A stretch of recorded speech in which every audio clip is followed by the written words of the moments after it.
in his personal life he was going through hell.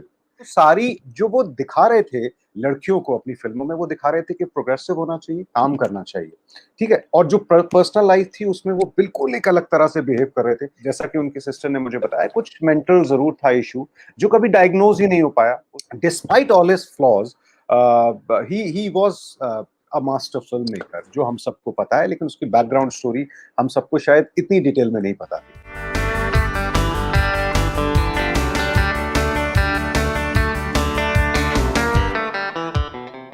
Yasir Usman, welcome on Bollywood Hangama.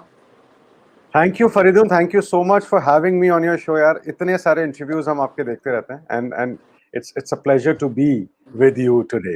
Thank you It's so my much. pleasure because I've lived with your written word for several days. I liked living with your word for several days, words for several days, and I regretted when Guru Dutt, the unfinished story, it ended because it's really well written. What I really liked was that you've tried to balance out a lot of things. Even though Lalita Lajmi ji, who's Gurudev ji's sister, has contributed a lot in terms of giving her inputs of what really happened, but still, it doesn't come across as a story presenting things only from Gurudev's point of view. You've presented his flaws, which is eye-opening in many ways as well. Why was it important for you to make your account as objective as possible? To present him as more human in one simple line, Faridun. Normally, what happens in our society, also not just in the film world, that if you have if you say that someone is great, you are bound to hide his flaws. You know, it becomes so unidimensional, the entire personality. I wanted to write about Gurudutt the person, not exactly Gurudutt the filmmaker. I was not talking about the technical aspects of his filmmaking, but Gurudutt the person.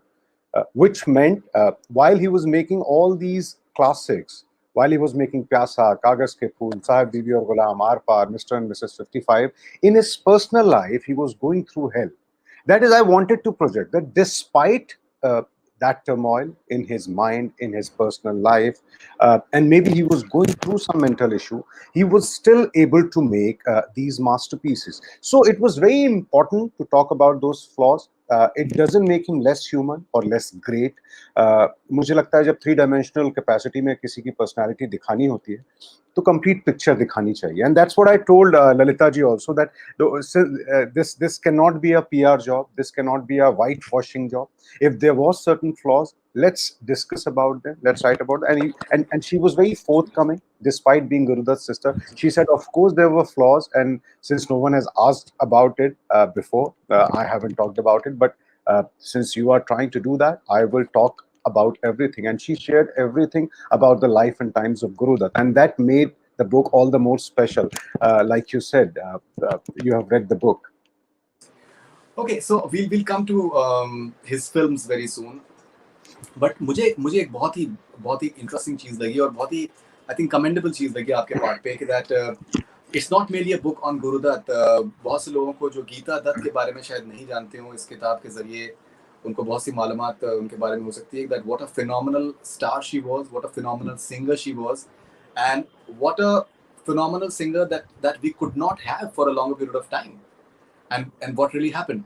और आपने अगर जैसे उनके भी personality types थे, अगर उनके कुछ सर्टन इडियोसिंक्रेसीज थी, तो आपने ये जिक्र किया है कि यहाँ पर गुरु गीता दत्त का वर्जन अवेलेबल नहीं है, तो I can not really present her version. You know that is so nice because नहीं तो क्या होता है कि वो एक तरफा कहानी आ जाती है और दैट औरत was responsible for the suicide and it becomes very dirty after a point of time.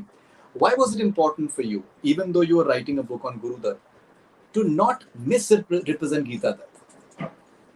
आ नहीं जाती फरीदून, आ गई थी. All the previous accounts of Gurudutt were talking only about Gurudutt. You know, all the previous accounts of Gurudutt were blaming Geeta Dutt for Gurudutt's downfall, which was such a negative and incorrect thing to do. जब उनका version ही नहीं है, I went out for research to the archive, to various collectors जिनके पास पुराने interviews थे, and it was a shocking revelation that there is not even a single question and answer interview of either Gurudutt or Geeta Dutt. It is actually very shocking. So Gurudutt and Geeta Dutt are alive through the memories of people close to them, professionally or personally. तो सारी यादों में ही जिंदा है. तो अबरार अलवी साहब ने कुछ कहानी बता दी, है ना, या दूसरे राज खोसला साहब के वर्जन है, तो there has to be many versions. My point was, since they are not alive and there are no direct voice of these characters, I have to go through the maximum material available.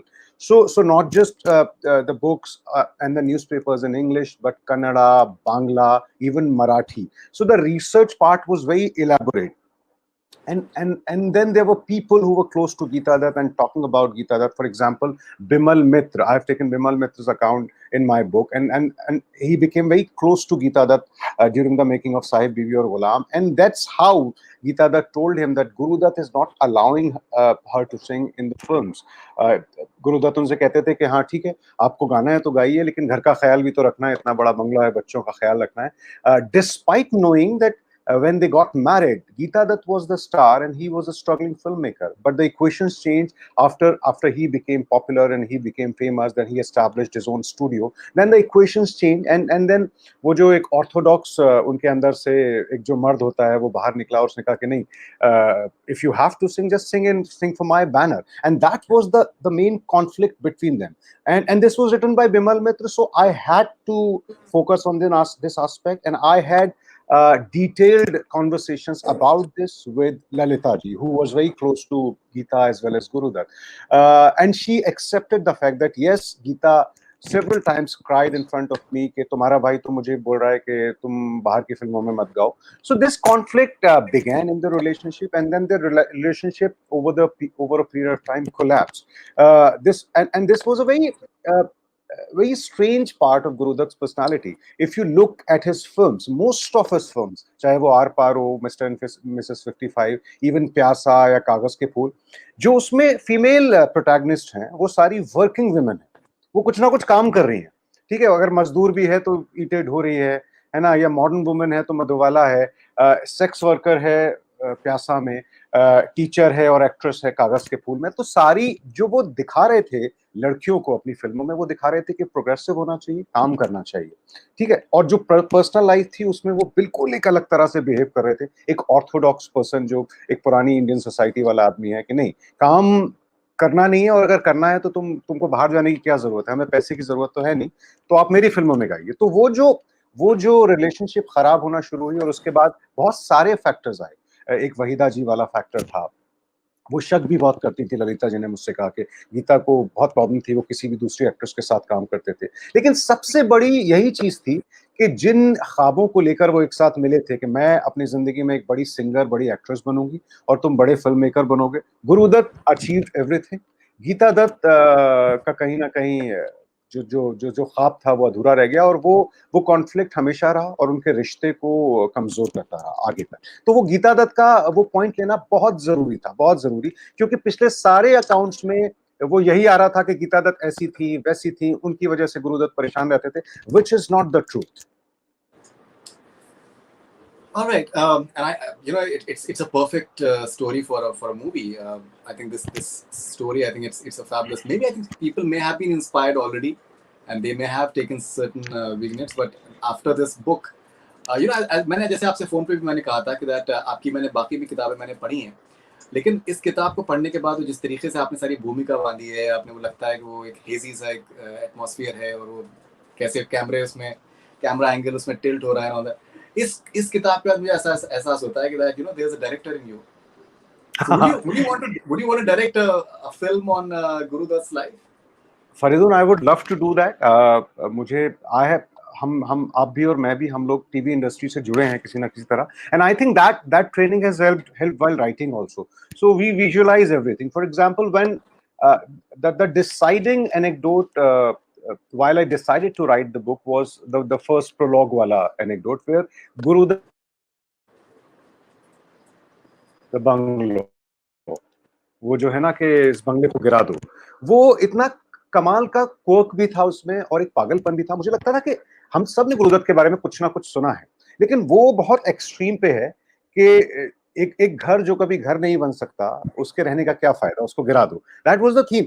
और ये सब philosophically लोग ऐसे quotes मारते हैं, लेकिन उन्होंने वाकई जो इतना बड़ा बंगलो था, जो उनकी जिंदगी का इतना बड़ा ख्वाब था, जो अचीवमेंट था, उन्होंने एक दिन में गिरा दिया उस बंगलो। तो दैट वाज द क्लिंचर कि किताब शुरू भी इसी से होगी और शायद लिखी भी इस वजह से जाएगी कि थोड़ी पर्सनालिटी को समझते हैं। फिल्म मुझे पता नहीं, मुझे मौका मिलेगा, I would love to do that, मगर कोई भी बनाए बनना जरूर चाहिए, क्योंकि बहुत कमाल की कहानी है। फिल्में तो हमने गुरुदत्त साहब की देखी हैं, लेकिन एक फिल्मकार जब जब इन हालात से गुजरता है, जो जिस जद्दोजहद और उनके दिमाग में क्या चल रहा था, और वो साथ में मास्टरपीसेस भी बनाते जा रहे थे, बड़ा अजीब कैफियत रही होगी। तो कोई उतार पाए अगर पर्दे पे, तो मैं हूं या कोई भी और हो, मुझे लगता है मुझे देख के बहुत खुशी होगी ये कहानी अगर स्क्रीन पे आए तो। Nothing like that.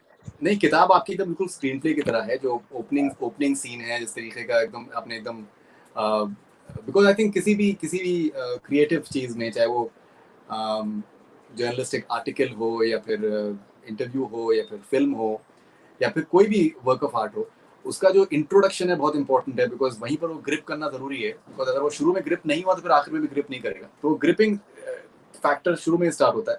एंड वो बहुत ड्रामेटिक आपने सारी चीजें रखी हैं। और जब उनका डेथ का उनका सीक्वेंस है, and Waheeda Rehman and Geeta Dutt, they are running after, so I think one can visualize all those scenes, which is terrific.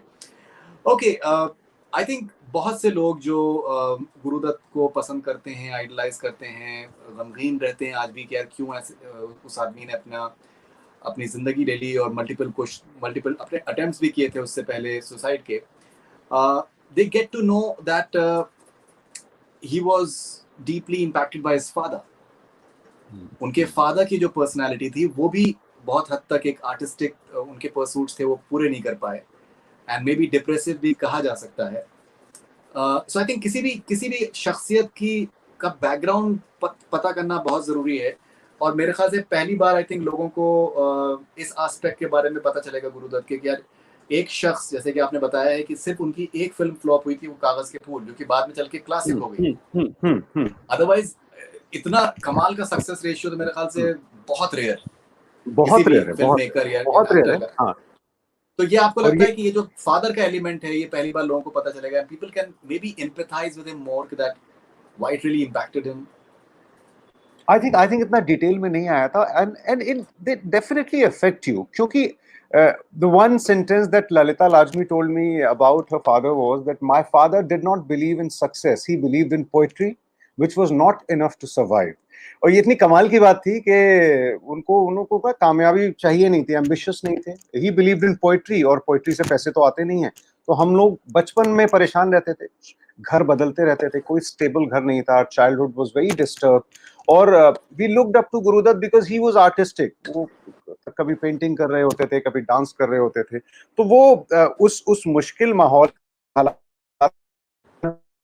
बड़ी और जाहिर है it affected Gurudatt a lot, क्योंकि पैसे की बहुत कमी थी, स्ट्रगल इनिशियल जो था, और जिस तरह संघर्ष करके अल्टीमेटली फिल्म इंडस्ट्री में आए, तो वो ये जो पूरा कैरेक्टर था प्यासा का, जो the poet Vijay, it was kind of inspired by his father, कि वो पोइट भी है और वो एम्बिशियस नहीं है, वो दुनिया को ठोकर भी मारता है और दुनिया पे तंज भी करता है, लेकिन वो एम्बिशियस नहीं है। तो ये बड़ा मेलंकोलिक सा कैरेक्टर है, चूंकि फिल्म की कहानी में 3 घंटे में पिरो दिया तो बड़ा खूबसूरत लगता है, लेकिन जब उनके फादर की जिंदगी थी पूरी, तो वो तो लंबी जिंदगी थी, और पूरी फैमिली उससे परेशान रहती थी कि पैसे की कमी है, फाइनेंशियल क्रंच है, तो वो it affected the entire family. और गुरुदत्त साहब को जो शेप अप किया वो उनके फादर ने काफी हद तक किया, और ये एस्पेक्ट लाना बहुत जरूरी था, क्योंकि उनकी personality was very close to his father's personality. तो बैकग्राउंड में जाना बहुत जरूरी होता है, इसलिए मुझे लगा ये जाना चाहिए। वही है, पार्ट रिसर्च का पार्ट बढ़ गया था, लेकिन मुझे लगा उससे थोड़ी सी लेयरिंग आ गई अच्छी, और कहानी समझ में आती है। और एक बात और फरीदुल, क्योंकि जब ये 2005-6 की बात है, why I was very interested and keen on writing about Gurudatt. तो 2005-6 में मैं दिल्ली में हैबिटेट फिल्म क्लब है, वहां पर गुरुदत्त की फिल्मों का एक रेट्रोस्पेक्टिव हुआ था, तो मैंने उनकी सारी फिल्में बड़े स्क्रीन पे देखी। पहले कभी बचपन में टीवी पे Doordarshan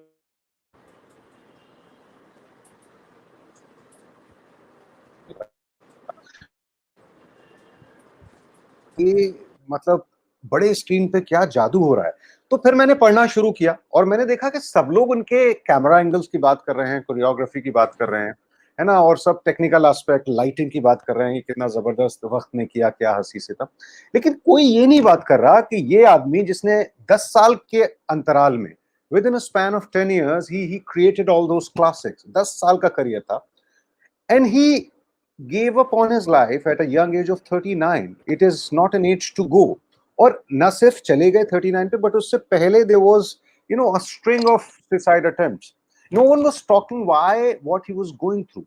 So my focus was to understand an artist's point of view कि क्या हो क्या रहा था, चल क्या रहा था उस दौर में, और कोई लिख क्यों नहीं रहा था, किसी से गुरुदत्त साहब कोई इंटरव्यू क्यों नहीं है उनका, किसी मैगजीन के कवर पे क्यों नहीं थे वो प्यासा और कागज के फूल बना के, या साहिब बीबी और गुलाम बना के। So was media ignoring him, या वो खुद मीडिया से बात नहीं करना चाहते थे, वो किसी से भी बात क्यों नहीं करना चाहते थे? ये बड़े फिल इन द ब्लैंक्स जैसे ब्लैंक्स थे पूरे लंबे लंबे। तो ये कोशिश, ये किताब उसी की थी कि वो कहानी थोड़ी सामने आए ताकि उनके अंदर की कैफियत को समझा जा सके, और कहानी कुछ उभर के आए कि despite all his flaws, he was a master filmmaker, जो हम सबको पता है, लेकिन उसकी बैकग्राउंड स्टोरी हम सबको शायद इतनी डिटेल में नहीं पता थी। तो ये No, no, ये एक absolutely. मकसद था। जी बिल्कुल। नाउ आपने वहीदा जी का भी आपने सारा आपने बहुत डिटेल में बताया किस तरीके से 18 साल की उम्र पे वो पहली बार उनसे मिली हैदराबाद में, और फिर कैसे उनकी फिल्मों में कमाल का उनका परफॉर्मेंस रहा, और आई थिंक शी ओज her success in Hindi film industry in many ways to Gurudutt because he was extremely patient with her as well. Now, जब आप किताब लिख रहे थे, क्या आपके ये जहन में आया that did you question Wahida ji's persistence in working with him in spite of knowing fully well that all was not well in Gurudutt's family life because of her. She has been an extremely dignified person, और उन्होंने ये भी आपने किताब में लिखा है कि दैट अपने पर्सनल लाइफ के बारे में वो नहीं बात करना चाहती थी, but still as a writer did you at times question her कि आप देख रही हैं कि रिपीटेडली कुछ ना कुछ आपकी वजह से उनकी फैमिली लाइफ में प्रॉब्लम्स हुए, वो लिखा भी जा रहा था गॉसिप मैगजीन्स में भी, but she continued working with him. I think Gurudutt launched him. Wahida ji was Gurudutt's discovery. एक फिल्म आई, CID में लॉन्च किया, उसके बाद प्यासा आई, उसके बाद कागज के फूल आई।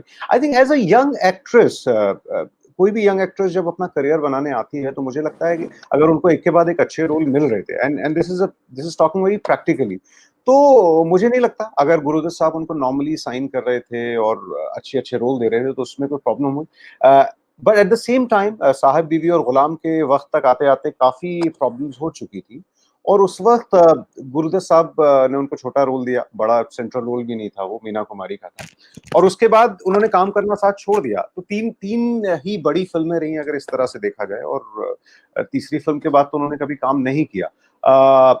लेकिन डेफिनेटली उनको लेकर डिस्टर्बेंसेस थे। गीता दत्त बहुत ज्यादा सोचती थी, और जैसे कि गौरी के सेट पे हुआ, जो आपने पढ़ा होगा किताब में, तो वो भी बड़ा बड़ा लाइफ ऑल्टरिंग इवेंट था, और उसके बाद आई थिंक गुरुदत्त साहब was never back to normal after Gauri, और उसके बाद एकदम से कागज के फूल फ्लॉप हो गए। तो Waheeda ji was a very important factor. लेकिन जब वहीदा जी के मैं अकाउंट्स पे गया पुराने, right from 1956 when she came to Bombay to recent years, जब वो इंटरव्यू देती हैं और गुरुदत्त साहब के बारे में बात करती हैं, एक दो किताबें भी हैं उनकी, यहाँ वो डिटेल में बात कर रही हैं, and she is extremely dignified. उनका स्टैंड चेंज नहीं हुआ है बिल्कुल भी। उन्होंने हमेशा कहा है कि ये this was something very personal and I do not want to talk about it.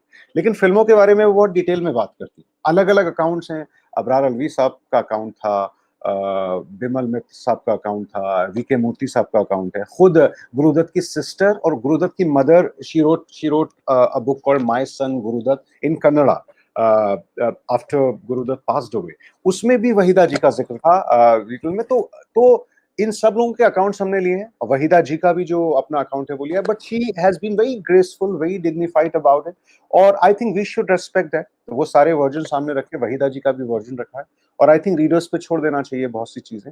No one can be blame this I personally feel as an writer, no one can be blame what Guru Dutt went through, because कुछ ना कुछ जैसा कि उनके sister ने मुझे बताया, कुछ मेंटल जरूर था इशू जो कभी डायग्नोज ही नहीं हो पाया, उस वक्त अवेयरनेस नहीं थी इतनी। खासतौर पे उन्होंने मुझे एक किस्सा सुनाया था कि जब वो तीसरे सुसाइड अटेम्प्ट के बाद कोमा से वापस आए गुरुदत्त, तो डॉक्टर ने कहा कि साइकाइट्रिस्ट बुलाना चाहिए, you should consult a psychiatrist, and they called a psychiatrist. उन्होंने 1-2 घंटे गुरुदत्त साहब से बात की, और जाते वक्त उन्होंने कहा 500 रुपए मेरी फीस है। सो ललिता जी सेड कि I and Atma Ram my elder brother we laughed कि ये तो सिर्फ बातें करने के 500 रुपए ले गया। So there was no awareness. It's a very sad thing, and she told me that later when we realized कि हम कितनी मदद कर सकते थे, हम शायद 10 बार उस साइकाइट्रिस्ट को ही बुला लेते तो कितनी मदद हो जाती, शायद वो बच जाते, शायद वो इसी तरह की फिल्में और क्रिएट करते, कुछ साल और जिंदा रहते। तो ये सब वो सवाल हैं जो अधूरे रह जाते हैं, but no one could be blamed. I think he was an artist who was going through immense turmoil, and despite that turmoil, and I think because of that turmoil also, he was able to create such magic on screen, such melancholic, such beautiful films. तो दोनों तरह से ही चलता है, blame करना किसी को भी मेरे हिसाब से ठीक नहीं है। आई थिंक स्टोरी एक अपनी कह देना और सबके वर्जन सामने रख देना जरूरी है, बाकी रीडर्स बहुत समझदार हैं। ओके, नाउ जैसे बहुत बार ये एक परसेप्शन है, ये कहा जाता है कि people who commit suicide they are weak, but may be they are not. You know, अगर हम गुरुदत्त जी की लाइफ को अगर देखें जिस तरीके से आपने बयान किया है, तो जिस तरीके से ही ऑलवेज बाउंस बैक, ही ऑलवेज बाउंस बैक। कागज के फूल के बाद में विदिन 8 months चौधरी का चांद आती है, and it becomes like a super duper hit. Sahib Bibi Aur Ghulam is a super hit. In personal life, he's going through his mood swings and all that, but he did not let it impact his professional acumen. He did not compromise on. I think he was suggested that I think Mehboob Khan साहब suggested that Sahib Bibi Aur Ghulam का आप climax change कर दीजिए। Climax बिल्कुल बिल्कुल बिल्कुल। तो के आसिफ साहब लव एंड गॉड बना रहे थे, but he did not he did not agree to that. He was very clear that he treated his cinema as a work of art. और भी जो भी उनके, I think Gauri was a film that Geeta Dutt ji was supposed to act in, and he was mounting it on a huge scale, and that got shelved, but he bounced back. He lost money on that, but he bounced back after that as well. So how do you look at this dichotomy that even though he attempted suicide several times and he finally succumbed to it, but at the same time he was someone who did not give in to life at many a juncture where a lot of people would succumb. He continued to take his chances and he succeeded. Faridoon, first of all I am really happy that you have got the entire theme, क्योंकि ये इतनी आपने detail में पढ़ी है, क्योंकि सब चीजें लोग ऊपर से पढ़ लेते हैं, but the most important thing you said that he was a staunchly commercial film maker. होता क्या है कि जब कोई हम जैसी ग्रेटनेस की बात करते हैं ना किसी भी फिल्म मेकर की खासतौर पे, तो हम सिर्फ उसका आर्टिस्टिक पॉइंट ऑफ व्यू की बात करते हैं, हम ये भूल जाते हैं कि ये बहुत कमर्शियली सक्सेसफुल फिल्म मेकर भी थे। तो मैं हमेशा कहता हूँ प्यासा में है ना, ये दुनिया अगर मिल भी जाए तो क्या है ना, या जाने क्या तूने कही, सब कुछ आर्टिस्टिक भी है, वो क्वेश्चन भी कर रहे हैं सोसाइटी को, और वहां पर चंपी तेल मालिश का गाना भी है, सर जो तेरा चक्राए, जो उस फिल्म का सबसे कामयाब गाना था। तो वो जरूरी था उस फिल्म के लिए, उनको लगता था कि ये बहुत जरूरी है, क्योंकि ऐसा ना हो कि लोग इतने सीरियस हो जाएं कि जो फिल्म का असली मकसद है ना, एंटरटेन करके मैसेज देना, वो भूल जाएं। तो वो बहुत कमर्शियल थे, और जैसा कि आपने कहा कि जब कागज के फूल फ्लॉप हो गई, जिसके बारे में हमेशा ये कहा जाता है कि उसके बाद वो कभी उबर नहीं पाए, नहीं, ही वाज अ फाइटर। 7-8 महीने में चौधरी का चांद बनाई, जो इतनी ह्यूमंगस ब्लॉकबस्टर थी कि मेरे वालिद साहब कहते हैं कि उस साल मुगले आजम रिलीज हुई थी और चौधरी का चांद हुई थी। तो वो कहते हैं इनमें से कोई भी फिल्म अगर एक ही फिल्म रिलीज होती तो वो और भी ज्यादा बड़ी होती। मतलब वो कहते हैं कि मुगले आजम आ गई, इसकी वजह से चौधरी का चांद थोड़ी सी कम हो गई, वरना it was a humongous blockbuster, इतने पैसे कमाए गुरुदत्त ने कि पिछली सारी जो भी नुकसान हुए थे सारे भर गए, और उसके बाद फिर से वापस रिस्क लिया साहिब बीवी और गुलाम बनाने का, जो बहुत रिस्की फिल्म थी, और बनाई, और प्रेसिडेंट मेडल मिला, नेशनल अवार्ड मिला। तो रिस्क लेते थे, आर्टिस्टिक फिल्में बनाते थे, लेकिन कमर्शियल सेंसिबिलिटीज भूलते नहीं थे, जिम्मेदारी नहीं भूलते थे कि उनको स्टाफ को सैलरी भी देनी है, स्टूडियो भी चलाना है। Exactly. ये बैलेंस आप देखिए, अपने अपने प्रोफेशनल लाइफ में कितना बैलेंस बनाकर चल रहे हैं, लेकिन पर्सनल लाइफ कहीं ना कहीं हिल रही है। तो जिस तरह किताब में भी दिखाया गया है ना, बिल्डिंग ऑफ अ ड्रीम और डिमोलिशन ऑफ अ ड्रीम, उसकी वजह ये थी, एक लाइन में फरीदून के 10 साल से इनका जो राइज शुरू हुआ, प्यासा से ही डाउनफॉल भी शुरू हुआ पर्सनल। तो ये दोनों एक साथ मैं लेयरिंग लेके चलना चाहता था, जो आप कह रहे हैं कि स्क्रीन पे जैसा लगता है, ये क्रोनोलॉजिकल भी हो सकता था कि प्यासा के बाद कागज के फूल आए, लेकिन हम आगे और पीछे जाते हैं ये दिखाने के लिए कि सब कुछ एक साथ हो रहा है। इन 10 साल में ही वो बने भी, और इन 10 साल में ही वो खत्म भी हो गए। ये एक डायकोटॉमी कह लीजिए इसको, या उनकी किस्मत कह लीजिए, डेस्टिनी कह लीजिए, लेकिन वो 10 साल में जो जिस शमा ने इतनी रोशनी दी, उसके बाद बुझ गई, और फिर लोगों ने बहुत देर से पहचाना। उनके इंतकाल के बहुत साल बाद वो उनका जो काम था वो पहचाना गया। जब तक वो जिंदा थे, उनको इतना ग्रेट फिल्म मेकर नहीं माना जाता था। ये बड़े कमाल की बात है, और ये बड़ी अजीब बात है। इसकी सही वजह मैं बहुत रिसर्च करके भी ढूंढ नहीं पाया, क्योंकि वो गायब है उस वक्त की मीडिया से। और जिस वक्त मैं ये किताब लिख रहा था फरीदुन, जो आखिर का पार्ट था, सेकेंड हाफ, वो 2020 हो गया। पहले तो लॉकडाउन चल रहा था और सब बंद हो गया, थोड़ा थोड़ा डार्क हो गया था वैसे भी, हम सब जिन हालात से गुजरे।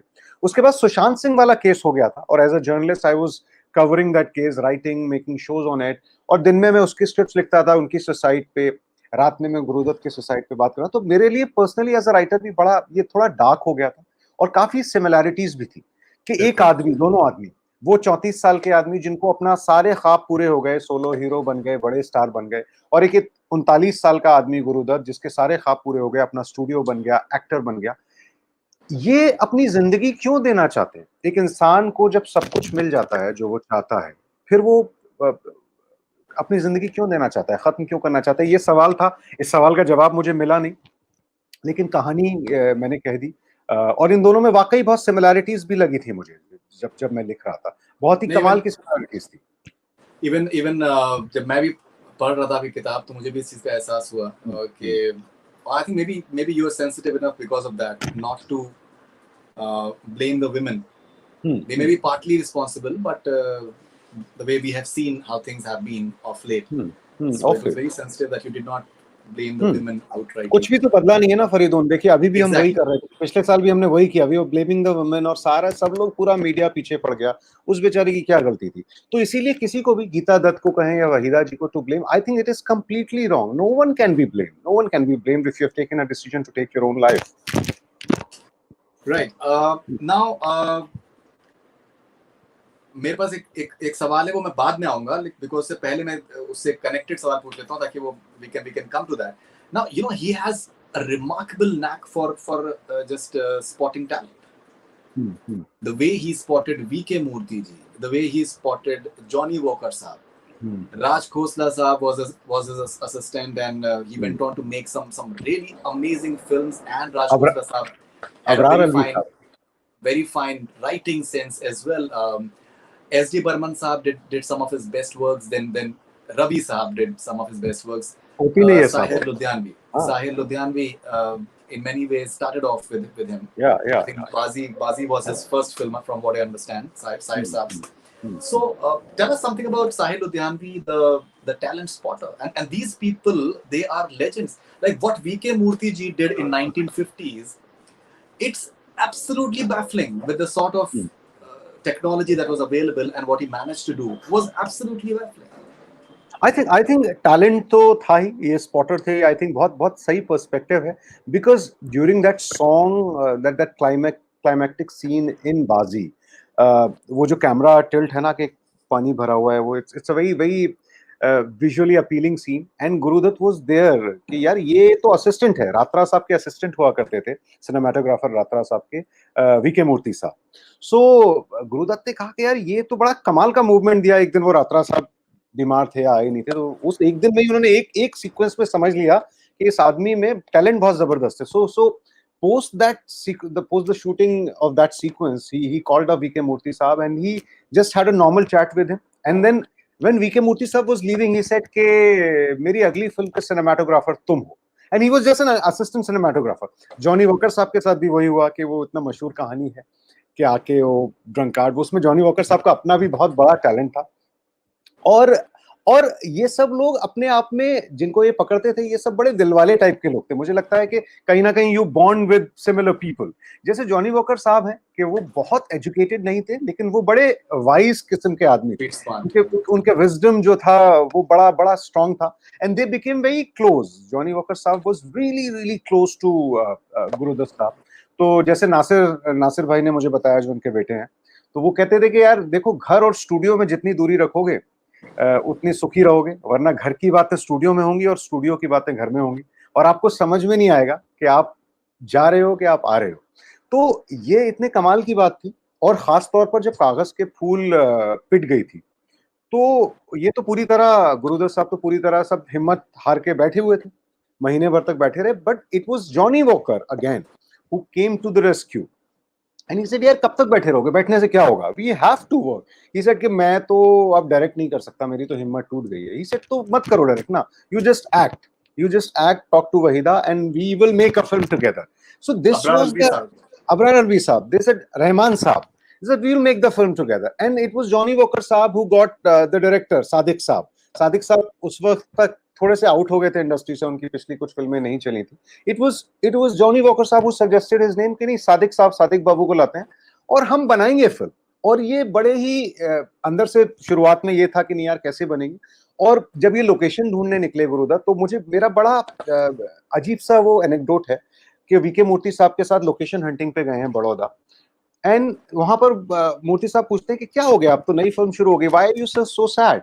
ही सेड यार वो गाना है ना प्यासा का, ये दुनिया अगर मिल भी जाए तो क्या है, मुझे लग रहा है मेरे साथ भी कुछ वैसा हो रहा है। ही सेड व्हाई यार, it's just a song. He said नहीं यार, मैं एक्टर बनने आया था, एक्टर बन गया, प्रोड्यूसर डायरेक्टर बनना था, बन गया, स्टूडियो कायम करना था, कर लिया, फैमिली बंगलो सब है, लेकिन ऐसा लगता है कुछ भी नहीं रहा।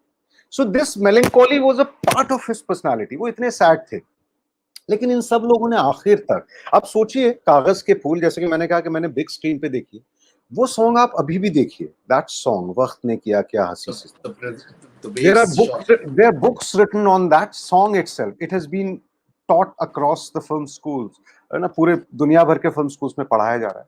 अभी भी आज जब दुनिया भर के स्पेशल इफेक्ट्स आ गए, कुछ भी मुमकिन है, फिर भी वो लगता है कि वो क्या जादू कर दिया था। और जादू सिर्फ टेक्नोलॉजी का नहीं था, I think they used to work, बड़े दिल से काम करते थे वो बड़ा, कि ऐसा ये होना यार, ऐसी बीम आ सकती है क्या, तो सब कुछ अपना वो भी सोच रहे हैं, सब सोच रहे हैं, हाँ क्यों नहीं आ सकती, बिल्कुल आ सकती है। वो जो भी उन्होंने टेक्निक लगाई, वो मिरर मंगाया बड़ा सा, ये सब बड़े दिल के काम होते हैं, ये सब क्रिएटिव एस्पेक्ट जो होते हैं। तो वो एक सबकी वेवलेंथ मिल रही थी। रहमान साहब, आप सोचिए कि रहमान साहब कितने कमाल के एक्टर थे, ये गुरुदत्त की फिल्में देख के समझ में आता है, बाकी किसी ने नहीं पहचाना उनका टैलेंट। जॉनी वॉकर साहब के सबसे बेहतरीन रोल्स गुरुदत्त के साथ है, वहीदा रहमान के सबसे बेहतरीन रोल गुरुदत्त के साथ है। तो कहीं ना कहीं तो he was the captain of the ship, he was the director of these films. तो कहीं ना कहीं कुछ ना कुछ तो उनको क्रेडिट देना पड़ेगा कि वो इस एक टीम को के टैलेंट को पहचान के एक साथ ले आते थे। और जॉनी वॉकर साहब ने तो कई बार कहा कि वो मुझे छोड़ देते थे कि जॉनी ये तुम्हारा सीन है, 3 सीन इस जगह तुमको आना है, तुम देख लो क्या करना है तुमको। सो ही यूज्ड टू इम्प्रोवाइज। तो ये एक भरोसा अपने आर्टिस्ट पर, वरना लोगों को नहीं होता, डायरेक्टर्स को लिखी लिखाई लाइनें देते हैं कि इससे हिलना नहीं है। तो वो जो भरोसा था, रहमान साहब पर भरोसा था, वो जो वहीदा जी पर भरोसा था, आई थिंक उस भरोसे, उस यकीन का ही नतीजा है जो आज भी डेटेड नहीं लगती उनकी फिल्म। ऐसा नहीं लगता कि यार यार पुराने जमाने की फिल्म देख रहे, ऐसा नहीं लगता, क्योंकि वो इमोशंस ऐसे कनेक्ट करते हैं। इमोशंस तो कभी बदलते नहीं है ना, दुनिया कितनी भी बदल जाए, तो वो इमोशंस आज भी उतने कनेक्ट करते हैं, उतने ही स्ट्रांग है, उतने ही पोटेंट है। तो ये खासियत गुरुदत्त की कही ही जाएगी कहीं ना कहीं। बिल्कुल। Now coming to the second question of, as I mentioned you earlier, जो सॉन्ग पिक्चराइजेशन गुरुदत्त की फिल्मों में है, वो हम कितने ही आज के दौर के डायरेक्टर्स, पिछले 20-25 साल के डायरेक्टर्स को अगर हम देखें, तो क्लियरली नजर आता है कि उन्होंने गुरुदत्त से इंस्पायर होके सॉन्ग पिक्चराइजेशन क्यों इम्पोर्टेंट है, how it can make a difference to a film's fortunes at the box office and its longevity, वो हमने देखा। चाहे वो संजय लीला भंसाली साहब हो, चाहे वो करण जौहर साहब। While I was reading, I was just thinking, you know, these people, they have been inspired by him like really, really hard. They have spoken about it, and they clearly have been inspired. The way they mounted the bigger canvas, the camera work, it is something that is coming straight out of Guru Dutt's filmography, and he has had some phenomenal songs. The music has always been his high point, and he was very involved in his music. That's true, and Shyam Benegal Saab is Guru Dutt's cousin, and a few years ago I was talking to Shyam Babu, and I was talking. This is when I was writing Rekha, and we also discussed Guru Dutt. So he categorically said that the greatest contribution of Guru Dutt to Indian cinema is his song picturization. That was his USP. That's what Shyam Benegal told me, and I kind of agree with that. It is not his only contribution, but a very important, very crucial contribution to Hindi cinema.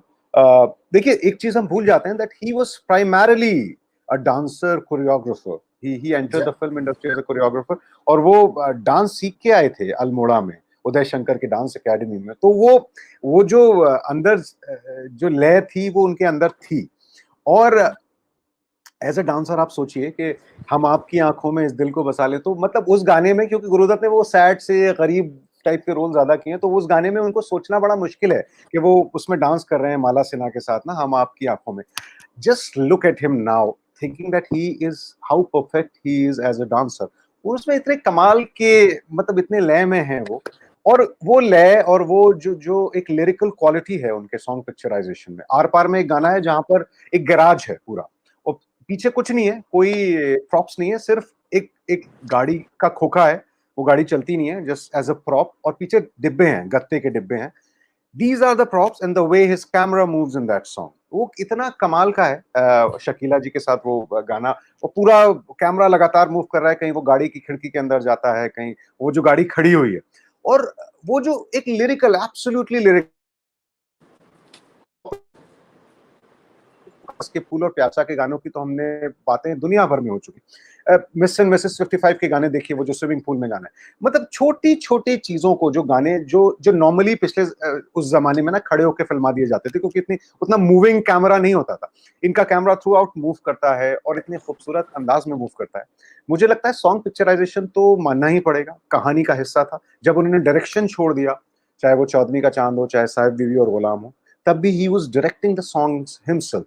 अब चौदवी का चांद हो या आफ्ताब हो में कोई choreography नहीं है. Just look at that song, just how sensual it is so sensual के वो कलर्ड में जब गाना रिलीज हुआ तो उसको सेंसर बोर्ड को प्रॉब्लम हो गई कि यार ये तो बहुत ज्यादा आप दिखा रहे हैं. तो गुरुदत्त साहब ने कहा कि दिखाई नहीं रहे हम तो कुछ, वो एक लड़की लेटी हुई है और ये चलते फिरते गाना गा रहे हैं, बस देख के कुछ भी तो नहीं हो रहा है उस गाने में. But it was so sensual के उस जमाने में वो काफी बोल्ड गाना माना गया, just because the way his camera moves and caresses Wahida ji's face, her hair, बहुत कमाल का, वो एक नजर ही होती है. मतलब वरना तो हम सबके पास वही कैमरा है, हमारे फोन में भी आजकल कैमरा है ना, लेकिन उसी कैमरे से एक आदमी जादू कर देता है और दूसरा आदमी कुछ नहीं कर पाता. इसीलिए आई थिंक संजय लीला भंसाली ने भी कई बार गुरुदत्त की बात की है.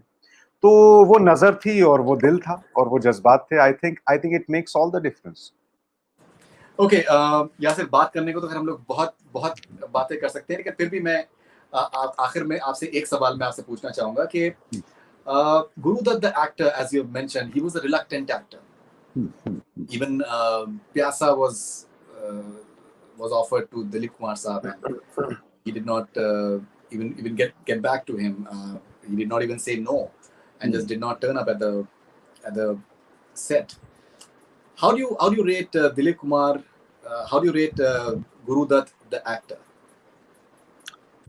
I think he was a very good actor, very good actor. I would not compare him with Dilip Kumar because Guru Dutt was not just an actor. He was a better filmmaker, I would say. But as an actor also, like after Pyasa was released, Dilip Kumar साहब के बाद में biographer भी हो गए, Bunny Rubin साहब. Bunny Rubin साहब wrote in Dilip Kumar's biography, and it's a very important quote to say for someone who was close to Dilip साहब. He said कि गुरुदत्त ने दिलीप कुमार के लिए जो रोल लिखा गया था उसमें एक नए एक्टर को कास्ट किया. He's talking about Gurudatt. बनी रुबेन इज सेइंग कि जो रोल दिलीप कुमार साहब के लिए लिखा गया था उसमें गुरुदत्त ने एक नए एक्टर को कास्ट किया और एक सुपरहिट फिल्म बना दी। ये एक अपने आप में इतना बड़ा स्टेटमेंट है कि और ये इट वाज पब्लिसाइज्ड इनिशियली कि ये दिलीप कुमार ने मना कर दिया था, इसलिए दिलीप गुरुदत्त ने मजबूरी में ये रोल किया। Despite that Guru Dutt made an impression and a huge impression. वो इम्प्रेशन के प्यासा उनकी आज भी मास्टरपीस मानी जाती है और हम उनकी एक्टिंग एबिलिटीज की बात बहुत कम करते हैं। आई थिंक प्यासा में ही इज आउटस्टैंडिंग। कागज के फूल में वो जितने खूबसूरत लगे एज अ स्टार, मैं हमेशा कहता हूं कि हम उनके लुक्स की बात नहीं करते। ही was a very good looking man और वो कागज के फूल में नजर आता है जब वो एक फिल्म मेकर के तौर पे वो सिगार लेके और वो सूट पहन के खड़े हैं ना initial when he is a huge film maker, जब फैंस उनको घेरे हुए हैं तो वो उसमें बहुत खूबसूरत एक स्टारडम भी नजर आता है। और वो तस्वीर मैंने अपने कवर के लिए भी इसलिए ली कि वो गुरुदत्त को बड़ा डिस्क्राइब करती है कि वो अपने फैंस से घिरे हुए हैं, लेकिन अगर आप उनकी आंखों को देखेंगे ना, वो जो कवर पे पिक्चर है कागज के फूल की, वो कहीं खोई हुई है। जिसका बड़ा सीधा सा एक लाइन में मतलब जाए कि ये आदमी को सब कुछ मिल गया है, सब कुछ अचीव कर लिया है, भीड़ से घिरा हुआ है अपने चाहने वालों की, लेकिन उस भीड़ में बहुत अकेला है, कहीं और खोया हुआ है। तो वो अगर आप कवर को फिर गौर करेंगे गुरुदत्त के, तो वो कागज के फूल में वही था। आई थिंक वो उनकी कहानी थी। और as an actor he was wonderful, he was a very good actor.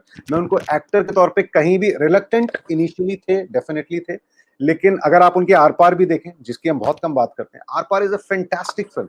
क्या कॉमिक सेंस है उनका, हम कॉमिक सेंस की भी बात नहीं करते। तो कंप्लीट एक्टर थे, कॉमिक सेंस भी कर रहे हैं, कॉमिक एबिलिटी भी, एक्टिंग भी उनकी बहुत अच्छी है। रोम कॉम करते हैं मिस्टर एंड मिसेस 55, उसके बाद प्यासा में तो इतना सीरियस है, और बिल्कुल कागज के फूल तक आते आते तो दिल तोड़ देते हैं। तो रेंज तो पूरी रेंज है, कोई रेंज में कमी नहीं है उनकी। पता नहीं हम, चूंकि वो फिल्म मेकर बहुत ज्यादा बड़े थे, आई थिंक हम एक्टर एज एन एक्टर उनको, हमने उनका जितना ड्यू है वो कम दिया है। मुझे लगता है गुरुदत्त द एक्टर की बात भी खूब होनी चाहिए। बिल्कुल। मेरे जहन में एक और सवाल आ रहा है, मैं आपसे पूछ लेता हूँ। बहुत बार हम ये एलिगेशन सुनते हैं कि फिल्म इंडस्ट्री में, स्पेशली बॉलीवुड में, कि काफ़ी कट थ्रोट है और अच्छे से ट्रीटमेंट नहीं किया जाता एक्टर्स के साथ में, बहुत से और लोगों के साथ में अच्छा ट्रीटमेंट नहीं किया जाता है, एंड बहुत कमर्शलाइज कर दिया जाता है। और एक आर्टिस्टिक फॉर्म के तरीके से कुछ लोग देखते हैं सिनेमा को, कुछ लोग, बहुत से लोग नहीं देखते हैं उसको, सिर्फ पैसा बनाने का जरिए के तरीके से देखते हैं ना। गुरुदत्त जिस तरीके से उन्होंने अपने स्टाफ को, अपने आर्टिस्ट को जिस तरीके से वो ट्रीट करते थे, आई थिंक वो गैर मामूली था। राज खोसला साहब को, जैसे आपने जिक्र किया कि एक बहुत कमाल की गाड़ी उन्होंने दी सीआईडी के कामयाबी के बाद, या फिर साहिब बीबी और गुलाम के लिए जो जिस नॉवल पे, बंगाली नॉवल पे बेस्ड थी, तो उनको बुलाया, उनको अपने फार्म हाउस में रखा और give him a lot of respect. And across the board, चाहे वो वीके मूर्ति साहब हों, चाहे अबरार अलवी हों, सबका उन्होंने बहुत ज़्यादा उन्होंने ख्याल रखा। Do you find that inspiring, and people should get inspired within the film industry by these actions, that artists, they need to be treated better? Definitely, और आपने सही वर्ड यूज किया फरीदून, गैर मामूली ही थे, एक्स्ट्रा ऑर्डिनरी थे, क्योंकि I think the business part में वो बहुत वीक थे। मुझे पता नहीं, मुझे लगता है हर आर्टिस्ट से ऐसा ही बर्ताव किया जाना चाहिए, लेकिन वो आर्टिस्ट ही रहे। वो स्टूडियो तो उन्होंने खोल लिया क्योंकि मजबूरी थी, उनको अपनी फिल्में प्रोड्यूस करनी थी, उस दौर में ऐसा चलता था। और वो हमेशा परेशान रहते थे, ये दो तरफ खींचते रहते थे कि वो इनकम टैक्स में भी फंसे हैं, स्टाफ की सैलरी देनी है, इसलिए एक फॉर्मूला फिल्म भी बनानी है साथ में। तो जो प्यासा के साथ साथ उनको एक सीआईडी भी बनानी है, उनको दूसरी फिल्में भी लॉन्च करनी है, बनाते रहना है, क्योंकि वो एक कंपनी भी चल रही है। तो वो बिल्कुल मुफीद नहीं थी उनके लिए। वो इस सबको हैंडल करने, जिन हालात से वो गुजर रहे थे, इसके बिल्कुल काबिल नहीं थे उस दौर में। उनको यही था कि वो फिल्म मेकर रहे, फिल्म बनाए, वहां तक ठीक था। और इस बात ने बहुत नुकसान पहुंचाया कि वो बिल्कुल एक बिजनेसमैन की तरह नहीं सोचते थे। इसलिए जब वो गए तो the entire family, Geeta Dutt और उनके बच्चे, बहुत फाइनेंशियल क्रंच से गुजरे। इतने बड़े स्टूडियो के मालिक, इतनी बड़ी बड़ी फिल्में बनाने के बावजूद उन्होंने कुछ छोड़ा नहीं अपने लिए। वो एक आर्टिस्ट की तरह ही सोचते रहे और एक आर्टिस्ट की तरह ही चले गए। जो बिजनेस पार्ट था वो कैसे बैलेंस करना होता है मुझे पता नहीं। आज के लोग अच्छी तरह करते हैं, तो लुक एट करण जौहर या Sanjay Leela Bhansali. I think times have also changed. उस दौर में बातें अलग थी। एक आर्टिस्ट सिर्फ आर्टिस्ट की तरह सोचता था और बिजनेस वाला बिजनेस की तरह सोचता था। वो बैलेंस करना बहुत मुश्किल था। गुरुदत्त के लिए तो बहुत ज्यादा मुश्किल था, वो आखिर तक कर नहीं पाए। उन्होंने कोशिश बहुत की अपनी टीम के साथ मिलकर। तो लेकिन हाँ, सेंसिटिव डेफिनेटली होना चाहिए। दुनिया सेंसिटिव तो है नहीं आर्टिस्ट के लिए, बट क्या किया जाए, ऐसे ही चलता रहता है। आर्टिस्ट भी तो तभी क्रिएट कर पाता है जब इन सब हालातों से गुजरता है। अगर सब कुछ अच्छा अच्छा हो जाएगा तो क्रिएशन भी तो मुश्किल हो जाएगा। क्या बात है, क्या बात है। ओके, यू नो एक चीज मेरे जहन में और आई किताब पढ़ने के टाइम पर, और मैं सोच रहा था कि यार a film like Pyaasa becomes a super hit, चौधरी का चांद सुपर हो जाती है, साहिबी और गुलाम बहुत बहुत बड़ी हिट हो जाती है। आज के दौर में अगर हम इस तरीके की फिल्में रिलीज अगर होंगी तो वो कमर्शियली वायबल भी नहीं समझी जाएंगी, बिकॉज उसमें राइटिंग बहुत अच्छी है, सोफिस्टिकेटेड राइटिंग है, और कहानी पे एम्फेसिस है रादर देन टिपिकल फॉर्मूला के ऊपर। आप उस दौर के ऑडियंस के बारे में क्या सोचते हैं कि वो ऐसी फिल्मों को कामयाब बनाते थे? वो उनकी उस दौर के ऑडियंस की जहनियत के और इंटेलिजेंस लेवल और सोफिस्टिकेशन के बारे में, एस्थेटिक्स के बारे में आप क्या सोचते हैं? बहुत कमाल का सवाल है, और इस पे हम अक्सर घर पे भी बात करते हैं फरीदून, क्योंकि मेरे वालिद साहब जब भी आते हैं मैं कहता हूँ कि यार कैसी फिल्में चल जाती थी। कि एक प्यासा जैसा उन्होंने सब्जेक्ट चुना है ना, एक साहिब बीवी और गुलाम जैसा चुना। ठीक है, कागज के फूल नहीं चली, लेकिन ये दोनों तो खूब चली और लोग एक्सेप्ट कर रहे थे। पाकीज़ा जैसी फिल्म सक्सेसफुल फिल्म थी, सुपरहिट फिल्म थी। तो डेफिनेटली मुझे लगता है सोफिस्टिकेशन ज्यादा था, जबान में लोग साफ थे और लोग लोग अच्छा देखना चाहते थे। आई थिंक इतना डिवीजन नहीं था सोसाइटी में भी जो अब हो गया है ना। आप सोचिए उर्दू फिल्में, उनके उन पे भी लिखा होता था कि उर्दू फिल्म है, और उर्दू फिल्म किसी किसी एक खास सेक्ट या मजहब की जबान नहीं मानी जाती थी। जो उर्दू फिल्म होती थी वो उर्दू फिल्म होती थी। चित्रलेखा भी चल रही थी क्योंकि वो शुद्ध हिंदी में है। इट वॉजंट अबाउट डिवीजन, नहीं था। जो अच्छा सब्जेक्ट है वो चल रहा था, लोग देख रहे थे और लोग बनाने का रिस्क भी ले रहे थे। वो रिस्क बड़ा कमाल की चीज थी कि अब लोग रिस्क, अब तो एक प्रोजेक्ट बनता है कि बॉस ये है, एक प्रोजेक्ट है, इसमें 4 स्टार ले आओ, वायबल हो गया। अब कुछ भी कहानी लेके कुछ भी, है ना, ज्यादातर, मैं सबकी बात तो नहीं करूंगा, अच्छी फिल्में आज भी बनती, लेकिन ज्यादातर प्रोजेक्ट्स बनाते हैं। उस दौर में तो आप देखिए बहुत बहुत बकवास फिल्मों का भी म्यूजिक इतना शानदार है कि उसका म्यूजिक आप सुनते हैं, आपको फिल्म नहीं याद होगी। तो उस वक्त क्रिएशन में ज्यादा ध्यान देते थे, सोफिस्टिकेशन ज्यादा था, और इसीलिए आई थिंक गोल्डन एज कहा जाता है। और मैं ये मानता हूँ, इसलिए नहीं कि हमारे पिछली जनरेशन वाले बाप और दादा ये कहते हैं कि वो दौर अच्छा था फिल्मों का। मुझे लगता है वो डेफिनेटली अच्छा था। साहिर साहब फिल्मों के लिए लिख रहे थे ना, मजरू सुल्तानपुरी फिल्मों के लिए लिख रहे थे, शाहरियार साहब फिल्मों के लिए लिख रहे थे, उमराव जान सुपर हिट हो रही थी। तो ये कमाल की बात है। मतलब उमराव जान दूसरी उन्होंने बनाई, उनको क्या ही कहा जाए उस फिल्म को, लेकिन वो सेंसिबिलिटीज ला ही नहीं पाए, ना उतनी मेहनत कर पाए, ना वैसे गाने थे, ना वैसी शायरी थी। तो सब कुछ बदल गया। लेकिन मुझे लगता है साइकिल है, अगर हमारे सामने हो सकता है वापस उस साइकिल पे जाएं और कहीं ना कहीं पहुंच जाएं। लेकिन मेहनत बहुत चाहिए और काबिल लोग चाहिए, वो काबिल लोगों की शायद कमी है। बिल्कुल। सो यासिर, अगर हम लोग इस तरीके से बात करते रहे तो हम लोग बातों शाम पे हो बातें जाएगी, मजा निकलती बहुत आ रहेंगी। रहा है क्योंकि तो बहुत बहुत शुक्रिया आपका, आपके वक्त के लिए, एंड मुबारक आपको, किताब आपकी सेकंड प्रिंट में जा चुकी है माशाल्लाह से। एंड हम लोग यही चाहेंगे कि इसी तरीके से आगे बढ़ती रहे, और आपकी इसी तरीके से आप और किताबें आप लिखते रहें। एंड बहुत जल्द मुझे लगता है कि आप ऑलरेडी कुछ बिहाइंड द सीन्स प्लान आपके हैं फिल्म डायरेक्ट करने के, एंड आई थिंक आपको करना चाहिए। आई बहुत थिंक यू शुक्रिया शुड। फरीदून। और मुझे जो सबसे ज्यादा बातचीत में तो मजा आया कि मैंने किताब लिखी है, आपने पढ़ी है। लेकिन जब भी हम बातचीत करते हैं ना किताब के बारे में, ज्यादातर लोग पढ़ नहीं पाते, कुछ को वक्त नहीं होता है, कुछ को दिलचस्पी नहीं होती। आपने जिस डिटेल में पढ़ा और जो आप पॉइंट समझ पाए, वो सारे पॉइंट्स मैं देख रहा हूँ कि यही 2 पॉइंट्स मैं कहना चाहता, तो पहुंच गए वहां तक। और इसके लिए आपका बहुत शुक्रिया कि हम पढ़ के इस पे बात करने बैठे। और ये भी खुशी आज दिल को बहुत हो रही है कि कुछ ना कुछ जो कहना चाहते थे हम पहुंच गई पढ़ने वालों तक। थैंक यू सो मच, और बहुत पसंद है मुझे आपके इंटरव्यूज। आप Thank you very much. Thank Thank you you very so much, much. Yasir, and all the best wishes to you. All the best wishes. Thank you very much. Thanks a lot. Thank you, Thank Farid, you. Bye bye.